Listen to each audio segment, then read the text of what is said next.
Boa tarde! É muito bom estar aqui com você nessa tarde tão especial, tão cheirosa, tão gostosa, agradável. Para você que não me conhece, eu sou a pastora Juliana, a mãe dessa menina que estava aqui ministrando a gente, de sainha preta, e a mãe fica aqui cheia de orgulho, esposa do pastor Jean, que estava aqui também ministrando, e é uma alegria como família poder estar aqui. A gente também tem o filho Bento, ele tem 8 anos, em breve estará aqui conosco também, ministrando no altar do Senhor. É muito bom te receber aqui, é muito bom ter você aqui. Obrigada por ter aceitado esse convite. Obrigado por ter se disposto a estar aqui numa tarde de sábado, celebrando o nosso dia, o Dia da Mulher, que é uma alegria, não é? Eu não sei quanto a você, mas eu sou tão grata ao Senhor por ser mulher. Eu acho que assim, eu sempre digo isso. Eu digo brincando, mas com fundinho de verdade, que Deus fez o homem primeiro, porque a gente sempre faz o rascunho primeiro para depois fazer aquele que está valendo, né? Então o Senhor fez os homens primeiro, mas depois Ele fez a mulher e Ele deu uma caprichada. Eu vejo que Ele caprichou demais, porque o que a gente tem de capacidade é uma coisa muito impressionante. Eu fico muito impressionada quando eu paro para ouvir tantas mulheres e histórias de tantas mulheres. Eu sou filha de uma dessas mulheres. Mulheres guerreiras. Eu sou filha de mãe solo. Minha mãe me criou sozinha.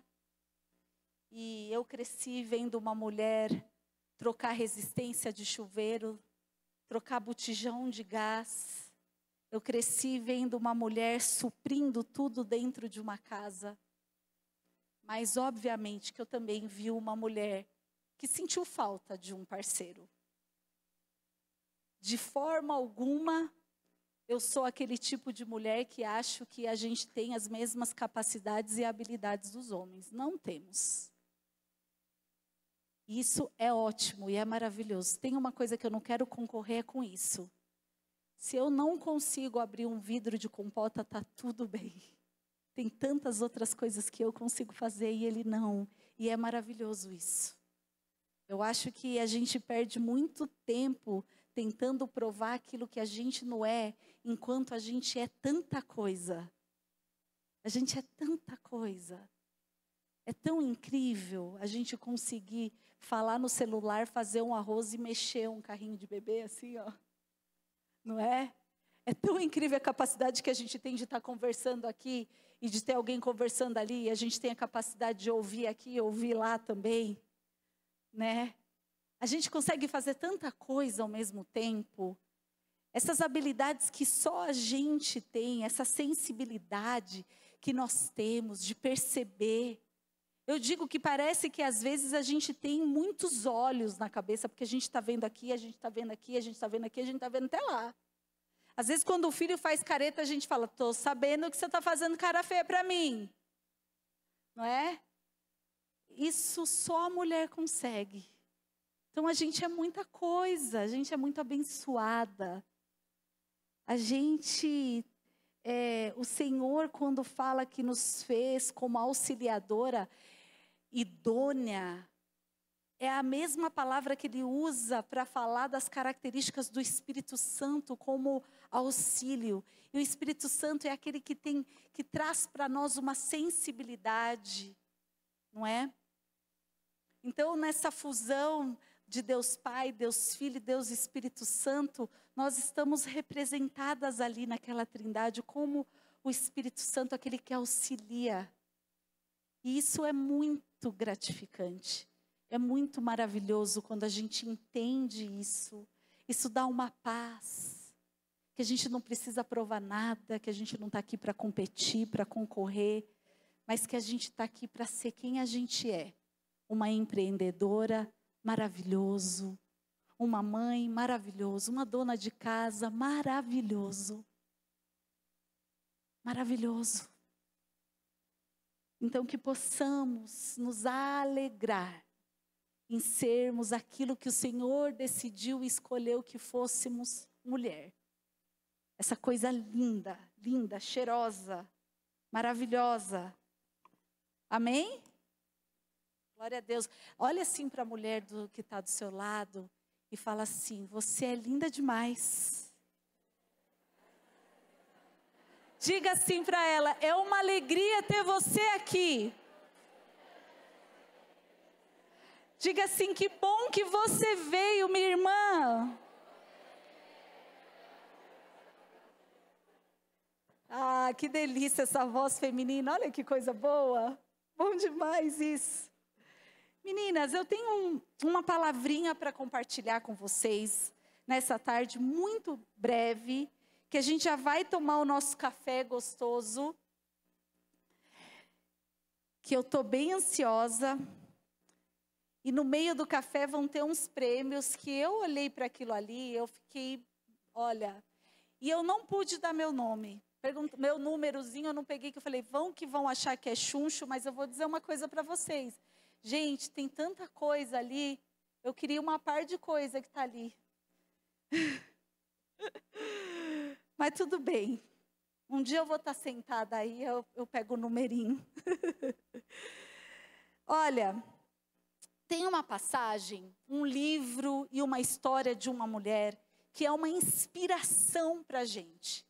É uma história de uma mulher que teve, assim, uma história de superação.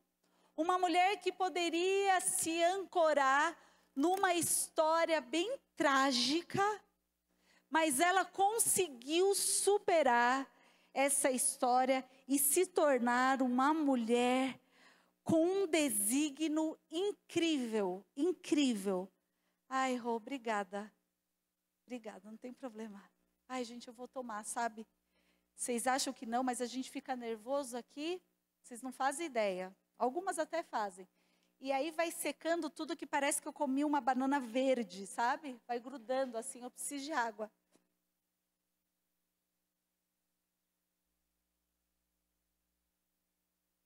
Se você puder, você que trouxe a palavra de Deus, abrir no livro de Esther.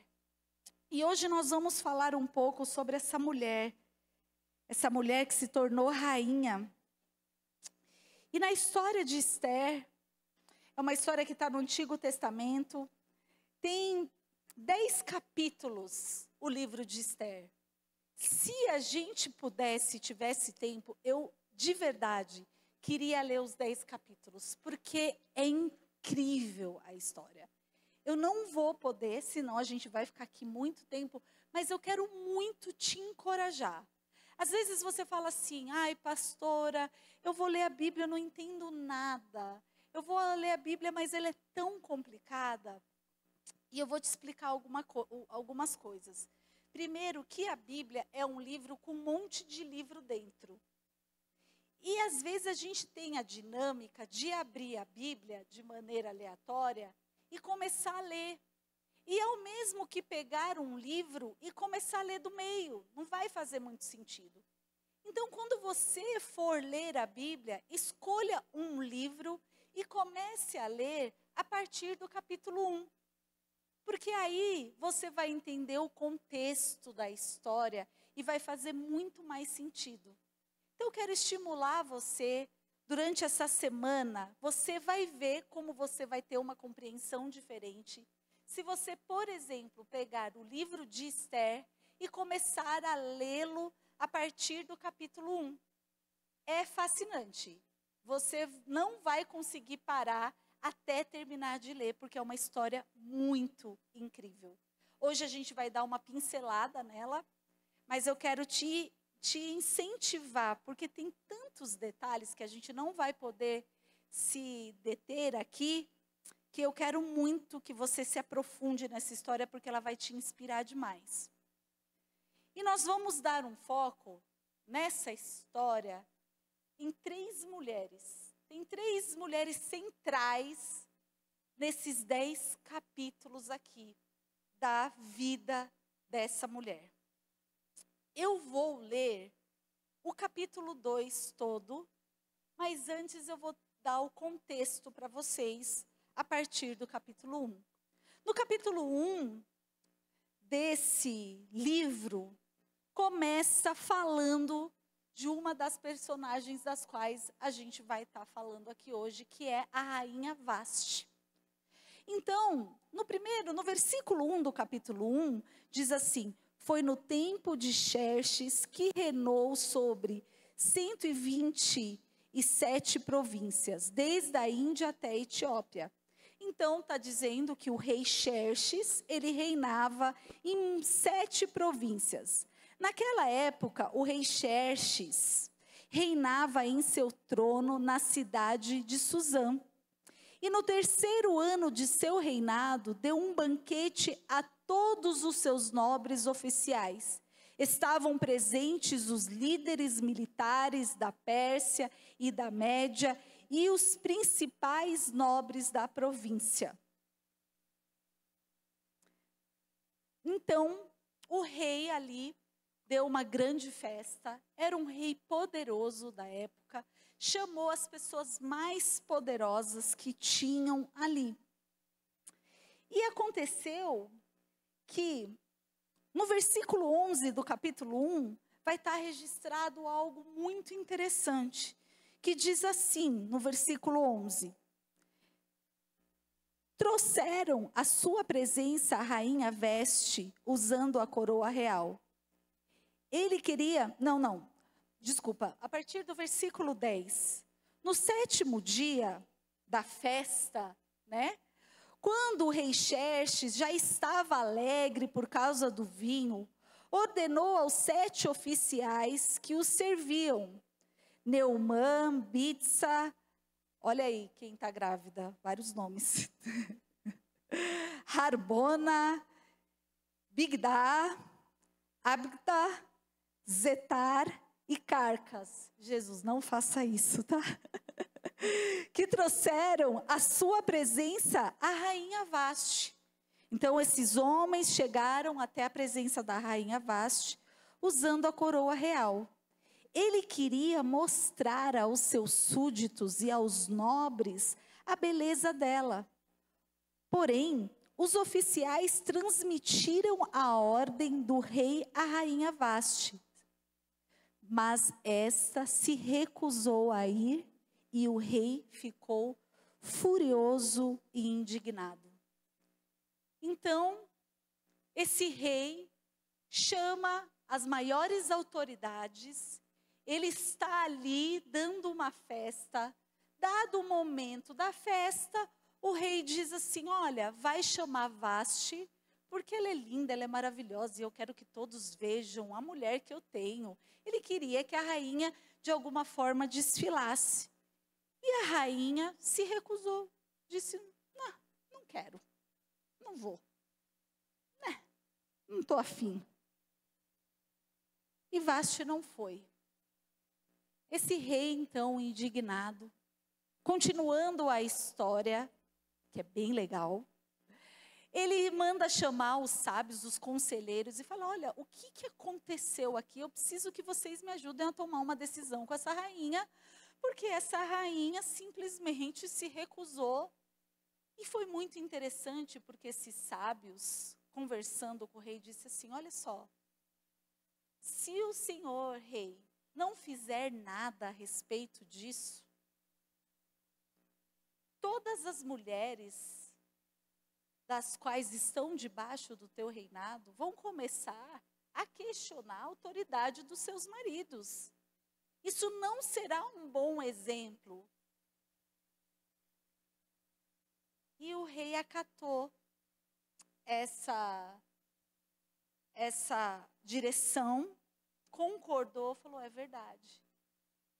Então, o rei manda embora a rainha Vasti, por conta desse comportamento dela, porque ele entendia que ele era a maior autoridade e ele tinha que dar o exemplo. Pois bem, no capítulo 2, então, começa uma nova saga.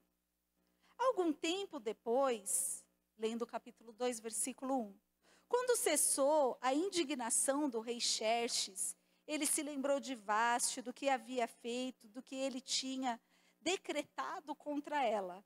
Então os conselheiros do rei sugeriram que eles procurassem belas virgens para o rei e que se nomeassem comissários em cada província do império para trazerem todas as lindas moças do harém da cidade de Suzã.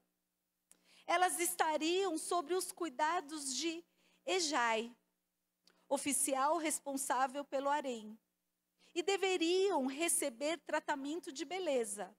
A moça que mais agradasse o rei seria a rainha em lugar de Vaste.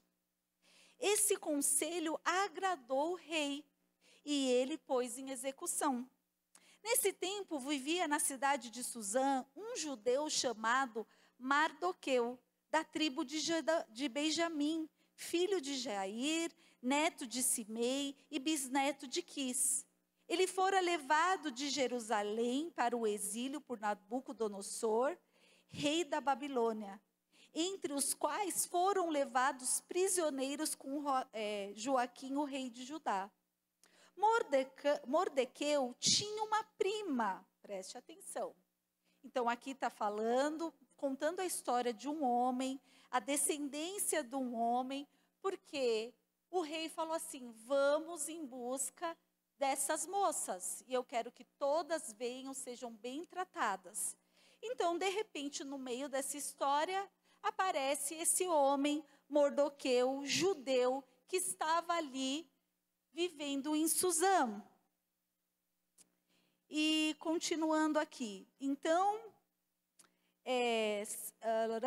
Mordequeu tinha uma prima chamada Adassa, que havia sido criado por ele, por não ter pai nem mãe. Essa moça, também conhecida como Esther, era atraente e muito bonita. E Mordoqueu a havia tomado como filha quando o pai e a mãe dela morreram. Então aqui entra Adassa, conhecida também como Esther, prima de Mordoqueu, um primo mais velho, que criou essa menina como filha, porque os pais dessa menina haviam morrido. E aí, no versículo 8, diz assim: quando a ordem e o decreto do rei foram proclamados, muitas moças foram trazidas à cidade de Suzã e colocadas sobre o cuidado de Agai. Esther também foi trazida ao palácio do rei e confiada a Agai, encarregado do harém. A moça agradou a ele e a favoreceu. Ele logo lhe providenciou tratamento de beleza e comida especial, designando-lhe 7 moças escolhidas do palácio do rei e transferiu-a, junto com suas jovens, para o melhor lugar do harém. Olha só. Então, Mordequeu, esse tio, diz para Esther: olha lá, o rei abriu essa oportunidade, eu quero que você se apresente. Esther, então, se apresenta. O chefe do harém olha para ela e fala: uau, bonita, gostei dela, gostei. E começa, então, a favorecê-la. E diz que já separou 7 pessoas para cuidar. No versículo 10, então, diz: Esther não tinha revelado a que povo pertencia, nem a origem da sua família, pois Mardoqueu havia proibido de fazê-lo. Ela era judia e ela não revelou isso. Ela ficou na dela, se apresentou, não falou nada. Diariamente ela caminhava de um lado para o outro, perto do pátio do harém. Para o Mardoqueu, né? Ele caminhava para ver como Esther estava e o que estava acontecendo. Versículo 12. Antes de qualquer daquelas moças apresentar-se ao rei Xerxes, devia completar 12 meses de tratamento de beleza prescritos para mulheres. Olha isso, gente, que delícia. Pensa, 12 meses, um ano. Só assim, ó. tipo cabelo, pé, mão, unha, pele, tudo. Imagina que sonho, meu Deus, que delícia. Eu não sei quanto a você, mas eu amo que fique mexendo em mim. Eu fico imaginando 7, sabe? Aí diz aqui, 6 meses, cadê, 12, qualquer daquelas moças, cadê, 13. Quando ia se apresentar-se a rei, não, eu pulei. 6 meses com óleo de mirra e 6 meses com perfumes e cosméticos. Uau! Quando ia apresentar-se ao rei, a moça recebia tudo o que quisesse levar consigo do harém para o palácio do rei. À tarde ela ia para lá de manhã, voltava para outra parte do harém, que ficava sob cuidados de Sagaz, oficial responsável pelas concubinas. Ela não voltava ao rei, a menos que dela ele se agradasse e a mandasse chamar pelo nome. Então elas iam lá, se apresentavam, o rei olhava, próxima, gostei não. E aí elas iam lá para o harém e ficava na expectativa, será que ele vai mandar me chamar?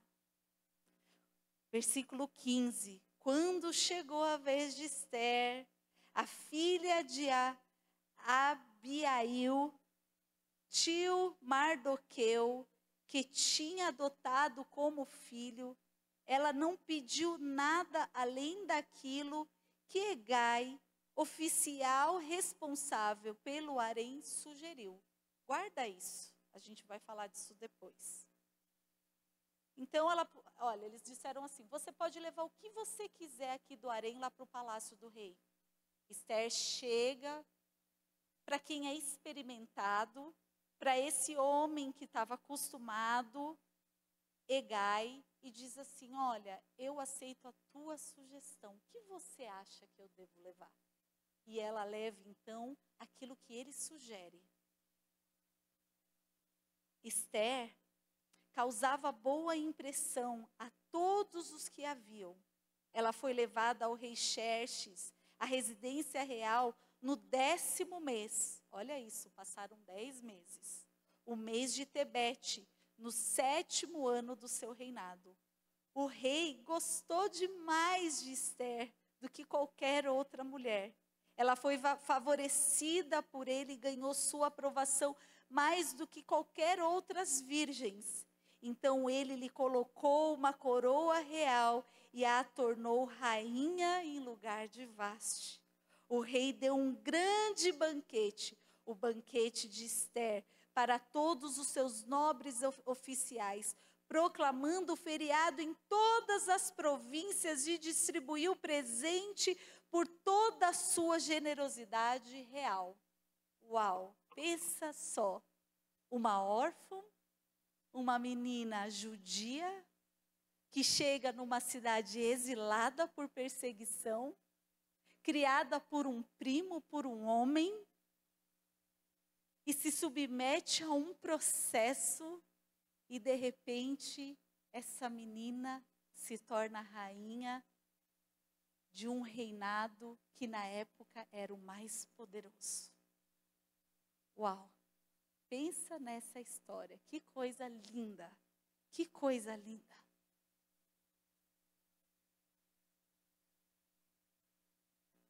E a história continua.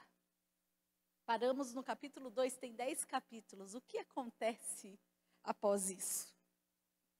Acontece que o rei, ele tinha um homem muito poderoso a serviço do rei, chamado Ramã. E Ramã, ele era muito poderoso, ele tinha muita autoridade. Depois do rei Xerxes, era um homem poderoso.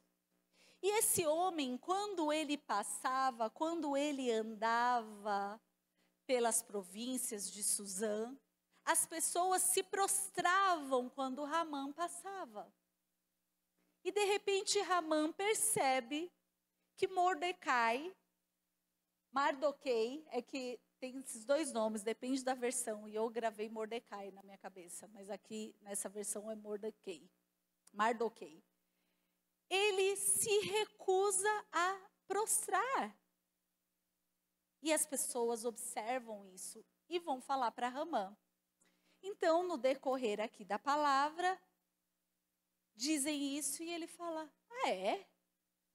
E aí um dia ele sai e observa que realmente Mardoqueu não se prostra e esse homem fica de cara. Ele fala, mas ele está pensando que ele é quem? Nós temos que entender que ele era um homem judeu e esse homem judeu, ele adorava um único Deus, ele se prostrava para o único Deus. Ele entendia que ele fazia parte de um povo escolhido. Enquanto aquele povo era devoto a tantos outros deuses, por mais que ele estivesse em terra estranha, a adoração dele ainda era preservada a um único Deus. E ele sabia que fazendo isso, ele corria riscos, mas mesmo assim, ele não se prostrou diante de ninguém. E esse cara ficou muito furioso. Ele ficou doido da vida quando ele descobriu isso. E ele pensou, como eu posso fazer para acabar com esse homem? E ele chegou para o rei e falou, olha, tem um povo espalhado no teu reinado, que é um povo estranho. Eles têm uns costumes estranhos. Eles adoram um único Deus. E eu acho que esse povo vai acabar gerando muito problema para a gente. Então, vamos fazer o seguinte. Vamos decretar o extermínio desse povo. E o rei ouviu aquilo e falou, olha, se você acha que é uma ameaça mesmo, estou contando com as minhas palavras, tá, gente? É mais ou menos isso. Depois vocês leem e vão conferir exatamente. Se você acha que é uma ameaça mesmo, tudo bem. E a palavra de Deus diz que o rei tira o anel que sela os decretos, dá na mão de Naamã, e Naamã então faz um decreto para exterminar com todo o povo judeu. E é selado com o selo do rei. E esses decretos então saem por todas as províncias e o povo judeu começa a entrar em desespero. Mardoqueu então fica sabendo disso e se desespera, veste roupas de saco, a palavra de Deus fala, começa a orar e ele vai para a porta do palácio para tentar falar com Esther. Esther ali sem saber o que está acontecendo, ela não fazia ideia. E aí, uma pessoa vai conversar do palácio com o Mardoqueu e ele explica tudo. E ele chega, essa pessoa, e fala com Esther. E fala para Esther tudo aquilo que estava acontecendo. Isso está descrito no capítulo 4. E no capítulo 4, então, diz assim, deixa eu ver aqui onde eu vou. A partir do versículo 7, diz assim, Mardoqueu contou-lhe tudo o que lhe havia acontecido e quanta prata, porque Amã tinha falado para o rei, e eu vou te dar muita prata. Quanto de prata Amã disse que daria, perdi aqui, um dos oficiais do rei, nomeando para ajudar, desculpa, não, cadê? Perdi aqui. Aqui, versículo 7. Mardoqueu contou-lhe tudo o que lhe tinha acontecido e quanta prata Amã tinha prometido depois na tesouraria real para a destruição dos judeus. Deu-lhe também uma cópia do decreto que falava de extermínio e que tinha sido anunciado em Susã, para que ele mostrasse a Esther e insistisse para que ela fosse à presença do rei implorar misericórdia e interceder em favor do povo. Então, Mardoqueu chamou Atá e falou, olha, isso está acontecendo. No versículo 9, então, Atá retornou e relatou a Ester tudo o que Mardoqueu lhe tinha dito. Então ela o instruiu que disse o seguinte a Mardoqueu: todos os oficiais do rei e o povo das províncias do império sabe que existe somente uma lei para qualquer homem ou mulher que se aproxime do rei no pátio interno, sem por ele ser chamado, será morto. Então, o que acontece? Qual é o contexto aqui? Ele diz, olha só, você precisa ir lá, conversar com o rei e dizer o que está acontecendo. E Esther fala assim, você sabe mais do que eu, que existe um decreto, que ninguém pode se achegar ao rei sem que ele chame. E é interessante, pensa o pavor. Aí diz assim, a não ser que o rei estenda o cedro de ouro para a pessoa e lhe poupe a vida. Aí olha o que ela disse, olha o medo, pensa só. E eu não sou chamada à presença do rei há mais de 30 dias. Ela falou assim, olha, faz mais de 30 dias que o rei não me chama. Se tem uma coisa que eu acho que o rei não quer me ver nesse momento. Eu não tenho como aparecer na presença do rei sem ser chamada. Quando Mardoqueu recebeu a resposta de Esther, mandou dizer-lhe, não pense que pelo fato de estar no palácio do rei, você será a única dos judeus que irá escapar. Pois se você ficar calada nessa hora, socorro e livramento surgirão de outra parte para os judeus. Mas você e a família do seu pai morrerão. Aí olha essa frase. Quem sabe, prestem atenção. Não foi por um momento como esse que você chegou à posição de rainha. Ele olha e fala assim, será que não é esse o propósito, Esther? Você está entendendo, Esther? De repente é exatamente por isso. E aí, amados, Esther convoca um jejum. Então, versículo 15, Esther mandou essa resposta a Mardoqueu. Vá reunir todos os judeus que estão em Suzã e jejuem em meu favor. Não comam, não bebam durante 3 dias e 3 noites. E eu e minhas criadas jejuaremos com vocês.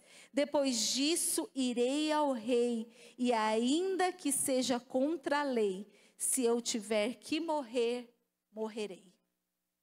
Então Esther fala assim, olha, ok, você tem razão. Então é o seguinte, convoque um jejum coletivo do nosso povo. Eu aqui com as minhas criadas durante 3 dias, nós não iremos comer. Nós iremos orar e iremos jejuar.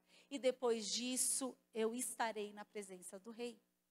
Enquanto isso está acontecendo, em outro lugar está Amã, com a sua família, conversando sobre todas as coisas. E olha só, em meio a uma coisa e a outra, Mardoqueu, dado um momento, antes de tudo isso acontecer, tinha dado um livramento para o rei.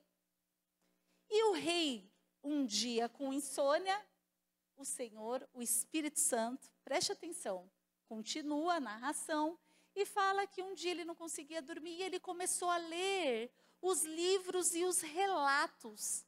E nesses relatos estava ali que Mardoqueu havia dado um grande livramento de morte para o rei. E o rei manda chamar os oficiais e fala assim, vem cá gente, nós já honramos Mardoqueu por ter feito isso, ele me livrou da morte. E aí, não, rei, não fizemos nada, passou batido, agenda muita corrida, tanta coisa acontecendo, que a gente acabou não fazendo nada. O rei manda chamar os conselheiros e fala assim, o que nós devemos fazer? Olha só, gente, que incrível isso. Com quem fez isso e salvou a minha vida? Os conselheiros deram um conselho, ele falou, pois bem, chama Ramã e fala assim, Ramã, é o seguinte, eu quero que você coloque Mardoqueu numa carruagem e que você saia pela província de Suzã inteira, enaltecendo esse homem pelo que ele me fez. Imagina a raiva desse cara. E ele chega em casa bufando. Ele chega em casa muito doido depois de ter feito isso. E aí nós vamos conhecer a terceira mulher dessa história. E a terceira mulher dessa história é Zeres, a esposa de Amã. Ali no capítulo 5, no versículo 14, diz assim.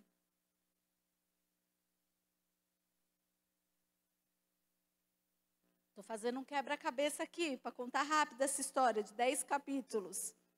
Tenham paciência. Vocês estão aqui? Então, tá dando para entender? Vocês estão gostando?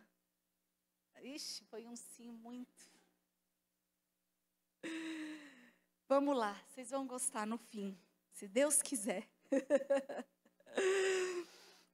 Versículo 14. Então Zeres, sua mulher e todos os amigos que lhe sugeriram, mande fazer uma forca de mais de 20 metros de altura, e logo pela manhã peça ao rei que Mardoqueu seja enforcado nela.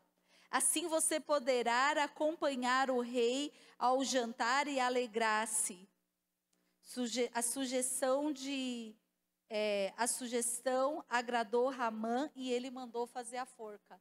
Então, no meio disso, enquanto ele estava muito doido, eu esqueci de falar isso para vocês. Ele mandou fazer a forca antes que o rei chamasse ele para fazer esse desfile. E a mulher dele falou, faça essa forca. Foi ela que deu a ideia. Aí ele fez, ele chegou diante do rei. O rei falou para ele desfilar, ele chegou em casa muito doido, muito furioso. E de novo se encontra com Zeres e Zeres fala, eu não acredito. E ela fica muito louca, muito doida. E aí, meus amados, continuando a história, Esther, depois dos 3 dias de jejum, se apresenta ao rei. Ela é ousada, ela vai diante do rei, arriscando tudo, arriscando toda a tua conquista, arriscando todo aquele processo, vivendo o momento mais glorioso da sua vida. Imagina a menina que perdeu o pai e a mãe, criada pelo primo, de repente rainha de um governo forte, tendo tudo do bom e do melhor no auge, decide arriscar a sua própria vida. Ela não decide perder a sua conquista, mas ela decide arriscar a vida. E ela se apresenta diante do rei, e o rei, então, estende o cedro de ouro e diz para ela assim, minha rainha, o que você quer? Se você me pedir agora metade do meu reino, eu dou a você. Olha que rei apaixonado. E ela diz assim, meu rei, eu quero fazer um jantar, eu quero preparar um jantar. E ela olha para Ramã e fala, eu quero que ele esteja presente. Olha que história, gente, sério, muito boa, né? É uma história muito boa. A gente que é mulher ama essas histórias de amor e de ação e tem tanta coisa aqui. E aí, ela faz um jantar e ele pergunta de novo, minha amada, o que você quer? Ela fala, eu quero fazer mais um jantar. E ela está ali, deixando o rei maluco, porque a palavra de Deus diz que ela se prepara. Ela se perfuma, ela se arruma, e eu fico imaginando aquele rei, e ele fala de novo, o que você pedir é teu, até metade do meu reino. Eu quero de novo. E Ramã chega em casa todo falando, eu vou jantar com a rainha, ela me convidou de novo para jantar. E aí, no segundo jantar, a palavra de Deus diz, aqui narrando, que eles estão jantando e o rei, pois bem, minha rainha, o que você deseja? Aí ela fala assim, meu rei, estão tentando acabar com a minha vida. Mas como assim? Como estão tentando acabar com a tua vida? Pois é, esse homem aqui, ele está tramando matar todo o meu povo. E o rei, a palavra de Deus fala que ele fica furioso, furioso. E ele fala, podem prender esse homem. E alguns dos súditos do rei chegam para o rei e falam assim, olha rei, eu tenho aqui uma recomendaçãozinha para te dar. Ramã fez uma forca de 20 metros de altura, está ali, feita por ele, na casa dele. O rei olha e fala assim, então é lá mesmo. Sabe quando a palavra, às vezes a gente usa o ditado que a pessoa caiu na sua própria armadilha? É exatamente essa a história. Ramã, então, vai para a forca que ele mesmo preparou. E a palavra de Deus diz que o rei, então, faz um novo decreto, onde todo o povo judeu se livra da morte através dessa mulher. E até hoje o povo judeu celebra a festa do Purim, que é uma celebração onde todo o povo judeu foi liberto por essa mulher. Se você olhar aí na tua mesa, tem um papelzinho na mesa de vocês. E ali o tema da palavra de hoje é Mulher de Deus.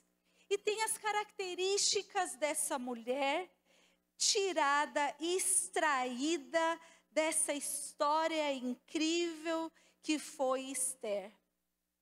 Está aí escrito, é uma mulher que decide se submeter à autoridade.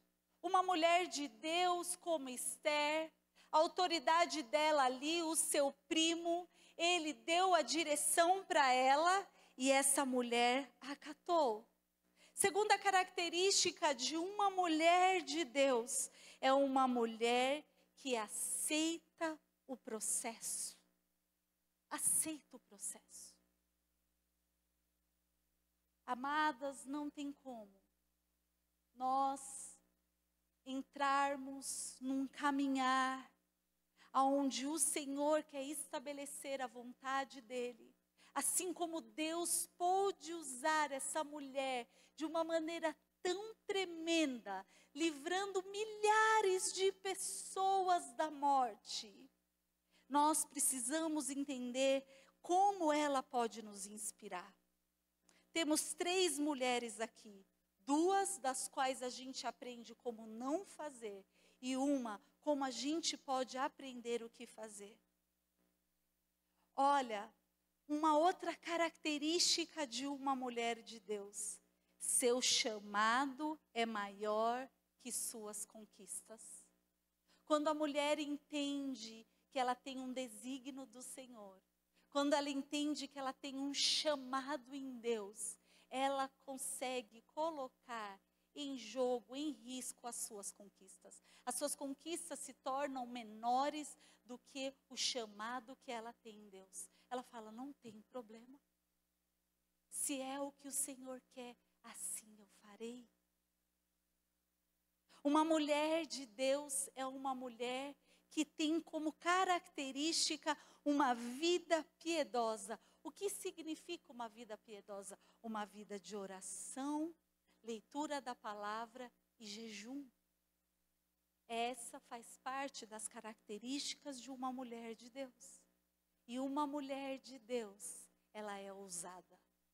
Quando ela entende que é o Senhor que é por ela, quando ela entende que é o Senhor que vai à frente, ela é ousada, ela não teme, ela vai, ela avança. E com isso não tem como uma mulher de Deus não ter como característica ser libertadora. Toda mulher de Deus ajuda a outras a se libertar. Toda mulher de Deus auxilia a outra a sair de um lugar de cativeiro, de um lugar de prisão, de um lugar onde ela não consegue enxergar muita coisa. Uma mulher de Deus sensível à voz do Senhor, que se submete à autoridade, que aceita o processo, que o seu chamado é maior que suas conquistas, que ela tem uma vida piedosa, ela é ousada, não tem como ela não ser libertadora. Quando olhamos para Vasti, olhamos uma mulher orgulhosa, uma mulher irreverente, uma mulher desrespeitosa, e isso a levou à ruína. Aprendemos com Vasti o que não ser. Aprendemos com Zeres uma mulher vingativa, uma mulher orgulhosa, prepotente, instigadora de confusão, que coloca lenha na fogueira, uma mulher perversa. O seu fim é a ruína. Essa história nos ensina, minhas amadas, quem nós devemos olhar, quem nós devemos nos inspirar. E é uma história tão linda de uma mulher que fez algo tão significativo. Você imagina o extermínio do povo de Deus? Você já parou para pensar que Jesus vem dessa linhagem? O tempo todo o inimigo tentando destruir com esse povo para que Jesus não viesse. Para que o Cristo Redentor não nascesse. Era uma tentativa diabólica de exterminar com a linhagem daquele que viria.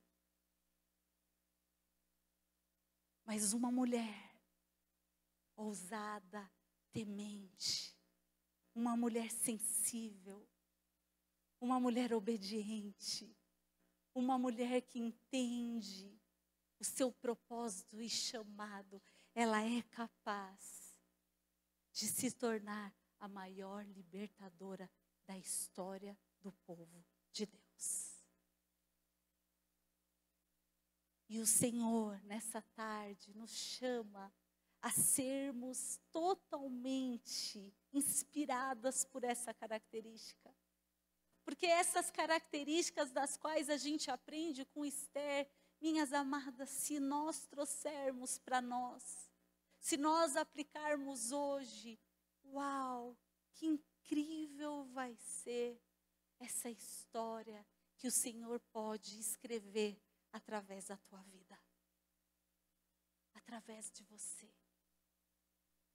Eu não sei se você já parou para pensar a grandiosidade que é ser instrumento na mão de Deus. Esse Deus todo-poderoso que criou todas as coisas, de repente me chama, de repente te chama e fala assim: eu tenho uma história para escrever através da tua vida. Eu tenho um encontro contigo. De repente o teu passado pode ter sido de tristeza, assim como a história de Esther. De rejeição, de dor, de caos, de perdas. Mas o Senhor nessa tarde, Ele olha para cada uma de nós aqui e Ele diz: eu quero escrever a minha história através de você. Eu quero poder olhar para você, filha, e contar contigo. E eu quero que você olhe para mim. E eu quero que você saiba que você pode contar comigo. Existe um pai disposto a nos ensinar, um pai disposto a nos acolher. Assim como no começo eu disse que eu fui filha de mãe solo. Na minha adolescência, o Senhor Jesus foi apresentado a mim. E quando eu descobri que eu poderia ter um pai que não falha, um pai que não é homem para que minta, nem filho do homem para que se arrependa, mas um pai fiel, um pai disposto a me ensinar, a entrar nesse processo todo de purificação, de santificação. Foi isso que estava ali acontecendo com Esther. O Senhor estava preparando, purificando. E o Senhor nessa tarde nos convida a isso, a passarmos por esse processo de purificação, onde Ele quer nos levar a esse lugar e começar a trabalhar em nós. Até que a voz dele se torne audível e ele comece então a dar direção. Aquele Deus poderoso que vê todas as coisas. Imagina, a gente tem uma visão tão limitada, mas existe aquele que é ontem, hoje e eternamente. Eu queria chamar o grupo de louvor para estar aqui.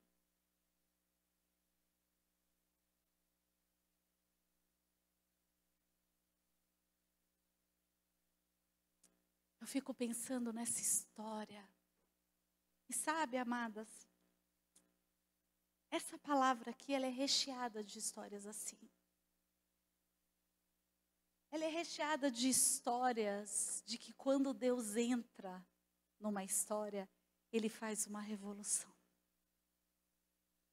De que quando Ele entra na história, Ele às vezes bagunça para arrumar.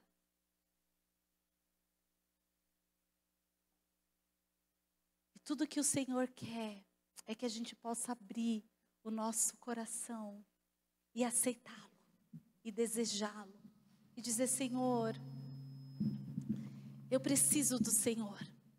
Eu preciso que o Senhor entre na minha história e que o Senhor comece a me direcionar.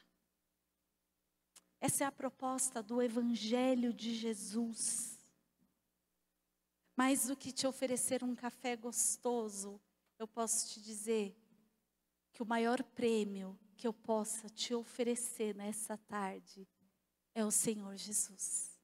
É o próprio Cristo. Que tem um anseio em fazer parte daquilo que você é. Que você possa abrir e falar: eu quero Jesus. Eu anseio que o Senhor entre na minha história. E que o Senhor me auxilie. Que o Senhor me conduza. Então eu quero fazer uma oração com você que deseja receber Jesus. Que você que tem o teu coração, que o teu coração está mexido aí. E você está aí dentro: eu preciso disso, é isso que eu preciso dar esse motivo, essa razão. Eu preciso entender o meu propósito, eu preciso entender o meu chamado. Eu sei que tem alguma coisa a mais do que isso que eu estou fazendo, do que esse piloto automático que eu estou vivendo, do que dessa forma que eu estou vivendo, acordando, comendo, trabalhando, dormindo, indo, arrumando, fazendo. Eu sinto que tem algo a mais. Sim, tem. É verdade. Há um chamado nobre da parte do Senhor para a tua vida.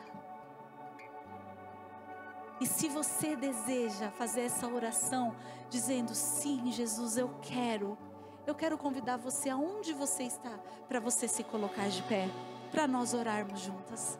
Se você deseja fazer essa oração, se coloque de pé onde você está.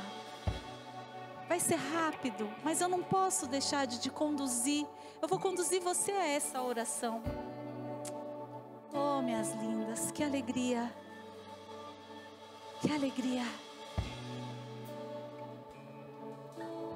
Você que deseja, não perca essa oportunidade. É uma simples oração, mas ela é tão poderosa. Ela é tão poderosa.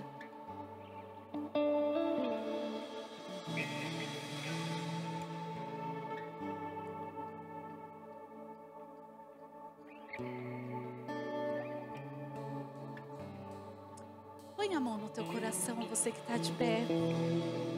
Feche os teus olhos.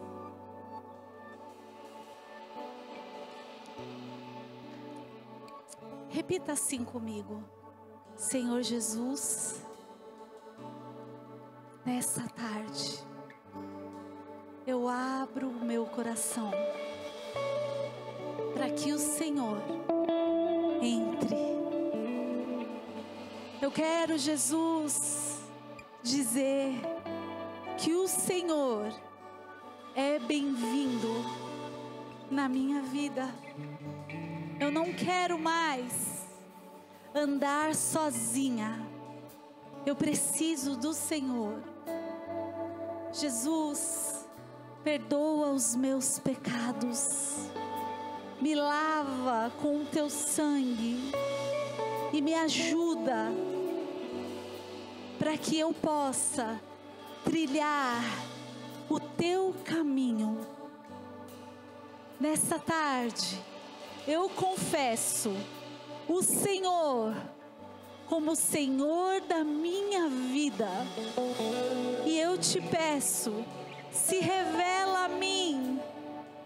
Abre os meus ouvidos para que eu possa te ouvir. Abra os meus olhos para que eu possa te ver. E coloca perto de mim uma irmã que me ajude a trilhar esse caminho, em nome de Jesus. Continue com os teus olhos fechados, que agora eu quero orar por você. Você que porventura está do lado dessa irmã, que você a convidou, fique do lado dela. Eu quero fazer uma oração abençoando ela.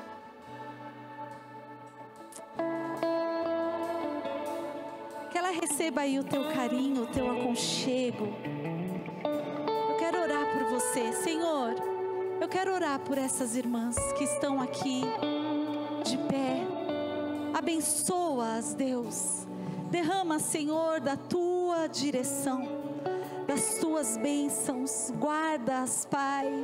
Revela-te a elas no teu amor. Revela-te a elas, Senhor, no teu poder. Revela, Senhor, quão vivo o Senhor é. Que o Senhor é um Deus que tem boca e fala.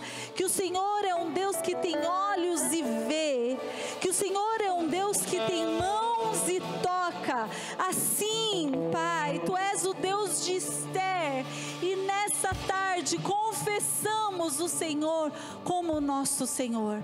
Abençoa, Pai, essas irmãs em nome de Jesus. Amém e amém. Dê um abraço nelas. Dê um abraço nelas. Minhas amadas, eu quero dizer algo para você que se levantou. Deixa eu te dizer algo aqui, muito importante. Nós temos um presente para você que fez essa oração, muito especial. Quando acabar a reunião, tem um balcão ali de visitantes e a gente quer te presentear com algo. Então nos procure acabando essa reunião para a gente te entregar esse presente. E não acabou. Você que está sentada, mas que você sente fortemente que você precisa que o Espírito Santo derrame sobre você uma porção para que essas características de uma mulher de Deus sejam todas reconhecidas em você. Se você deseja isso, eu quero então convidar você a se colocar de pé para nós orarmos também. E nós estamos quase acabando.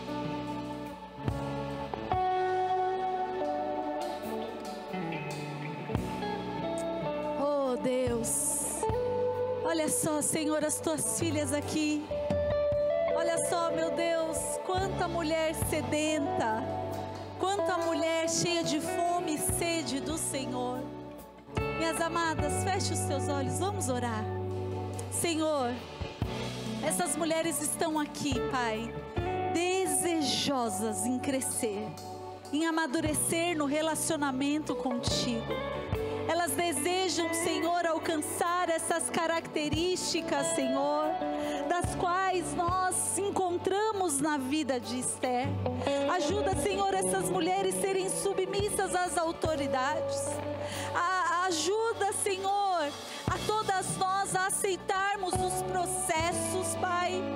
A sermos, Senhor, pacientes no processo. A entendermos e compreendermos o processo. Nos ajuda, Senhor, a alcançarmos um lugar aonde o nosso chamado se torne maior que as nossas conquistas. Ajuda-nos, Senhor, a termos uma vida de oração, de jejum, de leitura da palavra, para que possamos, Senhor, sermos ousadas e usadas pelo Senhor para trazer libertação para aqueles que estão à nossa volta. Minhas amadas, coloque a tua mão assim para cima. Diz assim: Senhor Jesus, eu me apresento diante do Senhor nessa tarde, dizendo que eu quero que o Senhor trabalhe em mim, para que todos possam reconhecer que eu sou uma mulher de Deus. Em nome de Jesus, em nome de Jesus, amém, amadas? Aleluia! Glória a Deus. Dê um abraço na irmã que está ao seu lado. Dê um abraço, diga assim: que Deus te abençoe, mulher de Deus. Fala assim: Deus te abençoe, mulher de Deus.